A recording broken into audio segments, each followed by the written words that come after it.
What is up, guys? Welcome back to the channel. So, you know who it is, and you know where you're at, guys. So, anyways, so I've got the base colors put on now. I got the base scheme put down. I decided to go ahead and keep this. This was already here, so I decided to go ahead and keep that. I think it worked out pretty nicely. I mean, the overall cool thing about this plane right now, dude, you guys, is like the bottom of it. I mean, not just the bottom. I mean, the top came out really good too. I mean, you got that black and that red. But when you actually look at the bottom, the bottom part of it, hold on, let me flip it up here real quick. I mean, this thing is just absolutely cool, man. Look at the bottom of this thing. Hold on. It's got the trim all the way down. So what I did was I actually just followed the red trim that was already there, and I drug it out a little further down to the nose. So there was some blue that finished off up around the nose, but what I did was I just completely went red with it, painted the gear door red, gear covers red, all the way up red. That is going to be really sick for orientation. So I know that the bottom of the plane is red. So, I mean, that's pretty cool, man. I'm actually really surprised that I didn't put my own custom camos on more of my planes. And the more I started thinking about it, the more I realized, hey man, if I would have put a custom paint job on that Sabre, which the paint job that I wanted to put on that one, gave it one black wing and one silver wing. Had I have put that camo on there, I would have known that the right wing was black, and if the right wing was up, then I would know that the plane was banking to the left and going in a left-hand circle. And how I would know that it wasn't the bottom of the plane is because the complete bottom of that plane would have been silver. And that horizontal stabilizer on the well, looking at it, it would be the left, but it would be the right-hand side. And the right-hand side wing were going to be all black.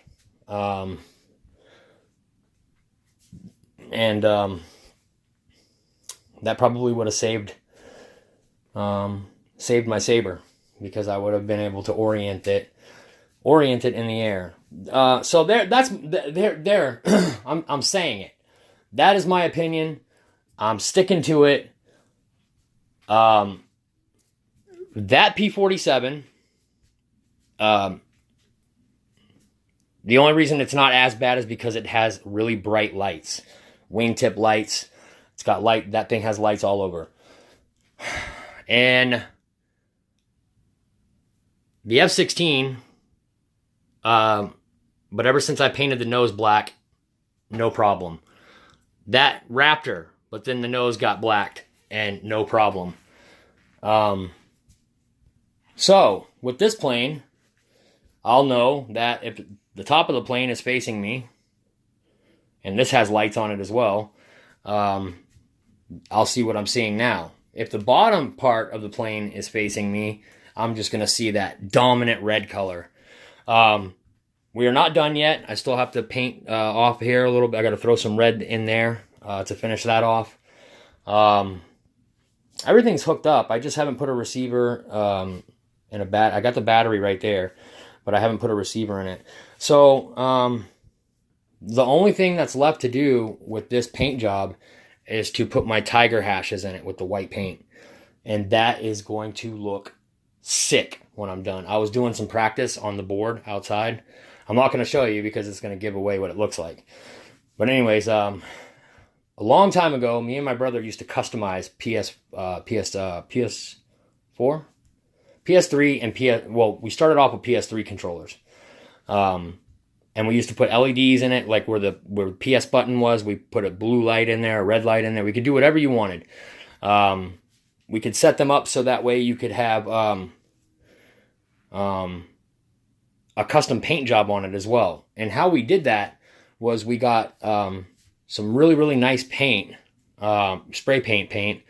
And you would think, oh, well, using the controller over and over again, it would wear off, right? No, because there's a trick.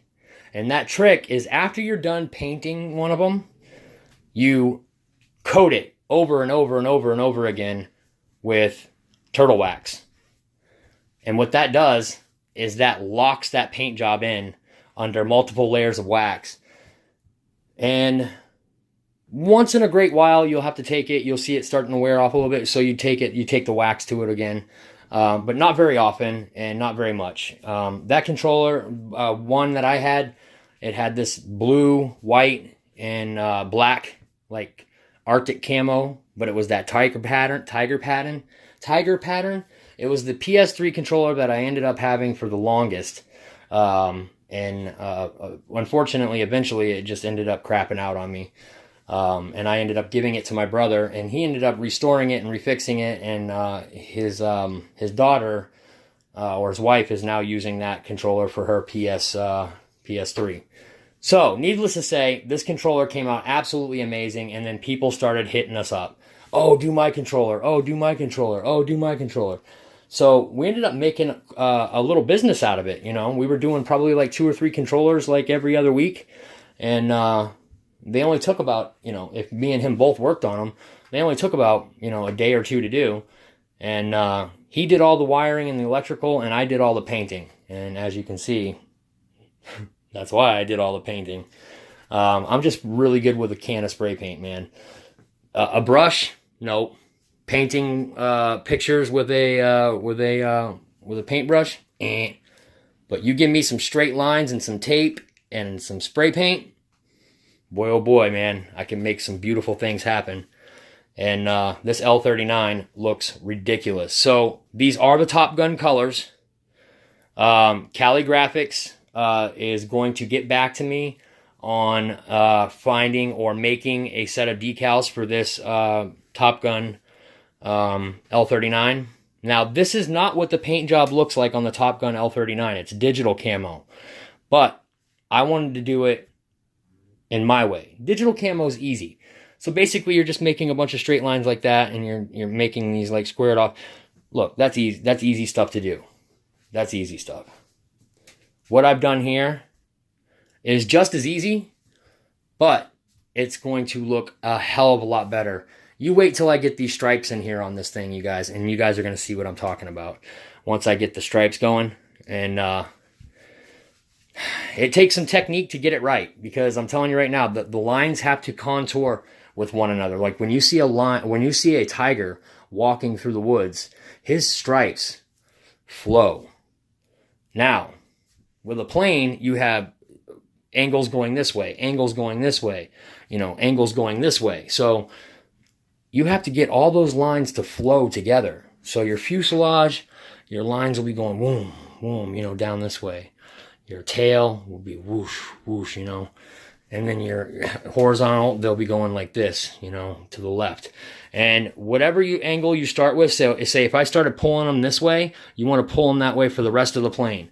And if I'm pulling them this way on the fuselage, if I'm pulling them down this way, you want to continue to go back pulling them that way. You don't ever want to cross. So if I start going here this way and I start coming back this way, no, that's not going to work right. They all have to flow. The lines have to flow. And, you know, trial and error, and we figured that out. Well, I figured that out being the one that was painting the controllers. I figured all that out all on my own just by doing a couple of controllers and noticing that when you let the lines flow together, you get way better results, and it just looks a lot more natural and more beautiful. But guys, that's it for now. This is the L39 with the somewhat of a Top Gun paint scheme on it. These are all the Top Gun colors. The gray, the red, the black. Those are all Top Gun colors. Top Gun, I'm using all the colors. Now I'm going to add my own little spin on it. And hopefully I can get it done soon, because my buddy that wants to go out and make that video flying, he wants to fly his apprentice while I'm flying my P-47 around. he just fixed his plane tonight, and he's wanting to go out tomorrow. So I was thinking about taking out the receiver from the Avani and sticking it in this, even though we haven't hobby coated it yet, and I haven't finished the tiger striping yet. I want to get this thing out and check it out and fly it. No more being nervous, no more being scared of planes, no more letting the plane control me. I'm going to go out there and I'm going to start flying these planes like I know how to. My thing is if I could go out and have the same amount of confidence flying all these planes that I have in here, if I could have the same amount of confidence that I have when I fly that Panther or that MiG or that Sabre down there. I don't know if you guys know, but I put out a video flying that Sabre right there, that little one. And it was the first time that I was real serious about trying to fly inverted. You guys need to go check that video out, man, because I don't know what got into me that day, but if you watch that video of me flying that plane, you're going to be like, that's not Dave piloting that. No way. No way. No way is that Dave. I mean, I'm flying inverted. I'm making inverted passes. I'm rolling to the left. I'm rolling to the right. I'm keeping the plane in front of me. I'm doing real tight. I mean, you would just think that that wasn't me flying the plane, but it was. And something just came over me, and I was like, the nerves just went away. And it was like, I'm going to do it. If the plane crashes, oh well, I'll get a new one. And that was the mindset that I had. And that's the mindset that I have when I fly the Panther as well. So if I could just get into a comfortability mind state and start flying all my planes like they're the Panther or the Sabre or whatnot, then that would right then and there, that would already make me twice the pilot that I am now. But until that day comes where I say, no more nerves, no more nervousness, no more being scared. Put the plane up. If it crashes, oh well, we'll order a new fuselage. We'll order a new wing. We'll do whatever we have to do to make sure that the plane gets back out and goes flying again. Look at that Freewing 262 back there. I crashed that thing. They, for the longest time, never had a replacement fuselage on Motion RC. And then when they did get them in, by the time I got to look to see if it was still there, they were gone. So I had to go out of my way and order that fuselage from China. And I paid twice as much for it, plus $50 for shipping. So that fuselage should have only cost me about 60 or 70 bucks just for the replacement fuselage. I ended up paying $160. 160 bucks for that replacement fuselage for that Freewing 262. So, yeah. That also should tell you guys how much I really adore that plane. But anyways, guys, yeah, so that's what I need to start doing as a pilot. I need to start going out there and just start flying all my planes as if I was flying one of the little ones, because I fly those little ones recklessly. Not recklessly to the point where I'm going to be crashing almost every time, but to the point where I can just pretty much do anything with the plane that I want to do with it, and I'm not nervous about doing it. So, I don't know if that makes sense, but I don't know what the hell goes through my mind when you put a bigger plane in front of me like this. And it's not really all that much bigger. I mean, that plane, that F9F is half the size of this. Maybe a third of the size of this plane. So it's actually not too much smaller than this plane overall, really. But for whatever reason in my little head, in my giant brainstorming brain of mine, I feel as though that these big planes, for some reason, are much different than that Panther, when they're not. They're actually not. That Panther's actually harder to fly than these bigger planes, to be honest with you. And I fly the shit out of that Panther. And that Panther is actually one of the harder 64 millimeter Motion RC planes to fly. It's the hardest one to hand launch. It's the hardest one to fly. It's the hardest one to land. It's not a very easy plane to fly. But once you get used to it and you learn it, it's like nothing. And all these big planes that I've noticed, they all fly a ton better than the little ones. So, yeah, guys, that's going to be my goal from here on out. I'm going to fly every plane like I stole it, and I need to fly it, crash it, and hide the evidence before the person that I stole it from comes looking for it. But yeah, guys, that's it. So what I'm going to do is I still have the canopy to do on this. I'm not sure how I'm going to do it yet. I was thinking about doing what I did to the P51 out there and blacking it out. I don't care if you can see the pilots inside of it. It doesn't matter to me. I like that like blacked out canopy look.